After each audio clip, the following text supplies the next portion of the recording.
I was raised by both my parents. They were married until my father passed away. They were married for 38 years, but my father was a pastor. So a lot of the spiritual things that everyone's discussing, I experienced that too. Like a lot of things, there was prayer involved. A lot of things were deemed a spirit, like, oh, you're being controlled by the spirit of lust or laziness, so it's like, so I heard a lot of that stuff too. But also he was also a counselor, so a lot of people would call him and I would hear him get a lot of results. So I kind of started talking to him and listening to him as I got older. And he would always say, "You want a quick fix?" He said, "How long did it take you to get into this predicament?" He said, "Okay, that's how long it's going to take you to get out. I can't give you an answer just like this. You have to work through it. There's a process. I can't just say do this and everything's going to be golden." But I do appreciate, we were disciplined physically, but he did it more from the biblical perspective. He was like, the Bible says you have to spank your children. If I don't spank you, I don't love you. If I spare the rod, I spoil the child. And there was all these scriptures that said, yeah, I got to spank you, but I'm doing it because I love you. I'm like, dang, can you just love me less, please? But he never did it angry. He would always sit us down. He would say, okay, so this is what you did, and I have to discipline you. I'm not angry with you, but when you do an action, there's a consequence for your action, and you need to be aware of that. He says, so I'm gonna spank you. I'm not mad at you. I still love you. And then he would spank us and be like, okay, let's go have ice cream. Like, it was just like, that was the discipline. So I didn't have resentment towards him for the spankings. I mean, I got lots of spankings. I will be okay with that then. Like, he wasn't like, no, I'm mad, go to your room after the spanking. He was like, okay, let's watch a movie. Like, he was just like, this was the punishment for the action. So I never felt I was never jaded by the spankings that I got. But I just felt like, okay, next time I can't get caught doing this bad thing. Exactly. I was a bit of a rebel. I feel you on that. You just get smarter, because me, I will put clothes under my pants because I knew I was gonna get it. So this is why people like my daddy never took us for ice cream after, because he knew this is what y'all were doing out here, taking these spankings for granted. So. Taking it like a G. Yeah, you have to, that's why I believe that you have to, if you're gonna ground your kids, like something that it really hurts them. And I remember, because I didn't live with my mom, so my dad raised me. But when he used to say, "You're not going to your mom's this weekend," that was kind of like, oh, he will kill me with that. He didn't have to spank me. I will understand it next time, but he didn't get it. He didn't understand that hurt me the most, that he was taking the most important thing to me. Now, take the Switch, take the Nintendo, whatever, PlayStation, all those things that matter to them. Like me, I even blocked the user from the computer for my daughter. She can't use the computer. I take it away from her. No computer, no cell phone, no TV, nothing. Find a book or something to do. And she will be like, I'm bored. I don't care. Oh yeah, the cell phone. Go do the dishes or something, but you're not doing what you like to do. So yeah. That's why I'm so glad I nipped a lot of things in the butt, from the beginning, from when she was 1 year old, and she would touch something. I'll be like, no, just little things. And now, I mean, I just look at her. I just give her the glance and she knows, she'll tear up. And I'm like, oh my God. I'm like, no, I'm like, you're not going to get pals, but I would tell her. But no, if she's doing something really bad, she'll get a little spank and she'll get sent to the room. And that's that. That, I mean, I believe in that strongly. Yeah. Correct me if I'm wrong, but I believe taking away, some people believe that, taking kids' things away is not a good behavior modifier. I disagree. I think it's not good if you don't do it consistently. I've noticed a lot of people are inconsistent. Maybe they do something that you deem bad. It's like, I'm taking blank and blank away, and then you don't do it for 2 days, and then you give it right back. No, I could win an award with how consistent I am, and with taking things away from my children that they value. And I can tell from maybe 3, she's 5 now, but my daughter being 3, she started to equate that with her behavior quite quickly. Whatever I was asking for, even just a look or turning around, she's like, "Oh, let me tighten up." And when she was younger, she'd be, but please don't take my tablet. And I was like, okay, now she's starting to understand that these bad negative things are equated with you losing something of value to you.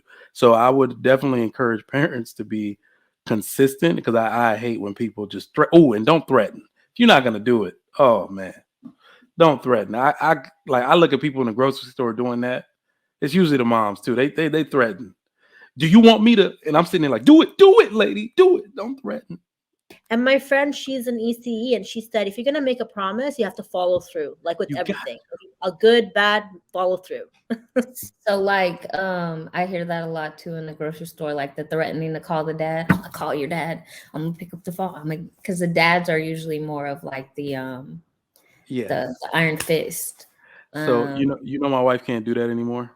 Really? She said my son falls out. No, please.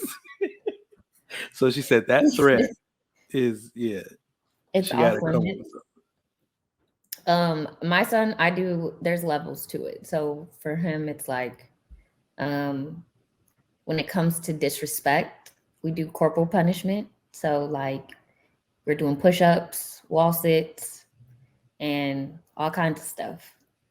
Suicides. And I'll do them with him. So I'm not asking him to do anything that I won't get down on the ground and do with him.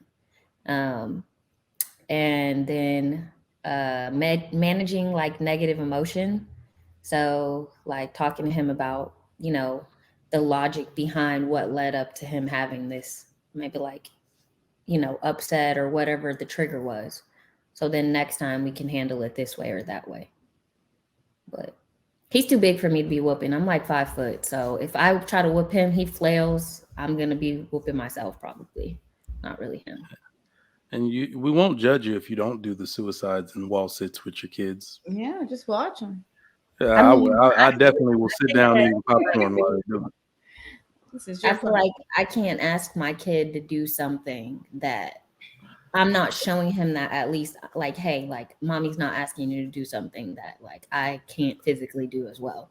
Because sometimes he'll sit up there and like fall out like, oh, I can't do it. Like he'll act like his arms are broken. And I'm like, dude, you do like this all the time. You got the strongest. Don't fall for it. Don't fall for it. Yeah. Because my son gonna do those push-ups. I dare him to ask me if I could do it. Yeah. That's 20 more too. If parents aren't, and obviously I don't have kids, so I always tread lightly with talking on kids and parenting or whatever. But I know they do say, if kids see your parent or their parent doing something that they're being told not to do, that's kind of a, it's like how do they take that? It doesn't make any sense, but because kids are sponges. Yeah, so I think like for as long as I've lived, I've known that do as I say, not as I do was wrong. Even as a kid, I was like, this doesn't seem right at all. Right. So, I think that I like something. Trigger Mike said something earlier about the way that he raised, approaches parenting that I thought was really good. I think that we need to.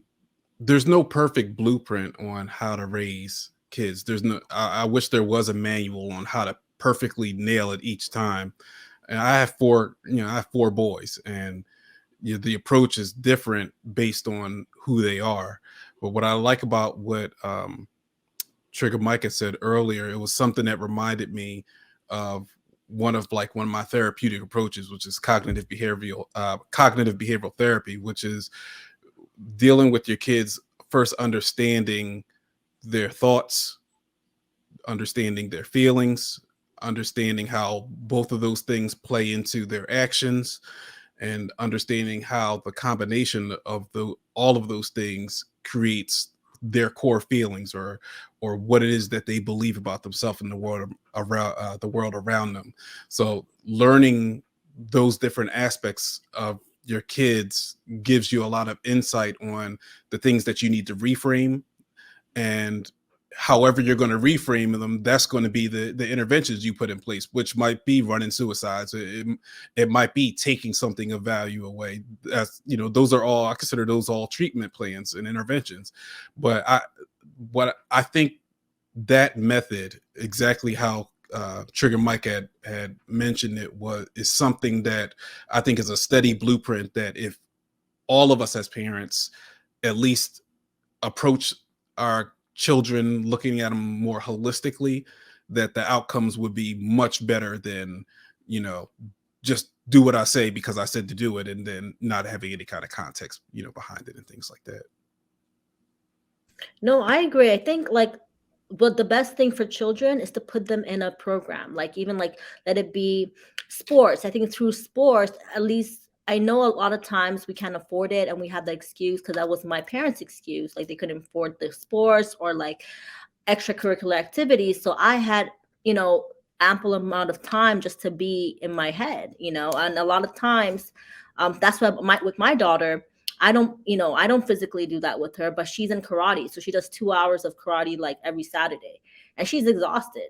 So, and then by the time like she's learning with such things, the teachers, the coaches themselves show them discipline and she's learning so much. She's respecting elders. And like, these are the things we need to instill. Cause a lot of times I'm seeing these kids are so disrespectful. Like, I'm like, where are your parents? Like, I want to discipline you now and come to my boot camp because I will straighten you out. A lot of times these kids are, you know, walking around like I would never do that as a child, right? So like I feel disrespected now. So that's why I think like it's so important to discipline. Like I said, there's a balance, right? But like discipline them and love them, hold them, cuddle them. And a lot of times, like my dad, I don't think I've hugged my dad. Like he doesn't hug or things like that. Emotional connection we don't have. So when I see parents like Kelly's parents are amazing. I love, you know, she always talks about her family and I love that. And like she had that support. And sometimes I'm like, we don't have that. Like a lot of us don't have it. So yeah. Welcome. A lot of adults, you could tell they weren't disciplined as kids, but I don't know. I know everyone is around the country or a different country, but they have this thing called Kid Strong. Has anyone heard of it? It's like a physical thing that like kids go through. I don't know what the ages are, but they also teach them like principles as far as, you know, I'm about to look it up and then I'll get back to you guys because my niece was going through it and I was like, wow, this is such a cool thing. But obviously, you know, it's not accessible to everyone. You know, I'm sure there's a cost to it, but it's like, it's really cool stuff, you know, but I'll look it up.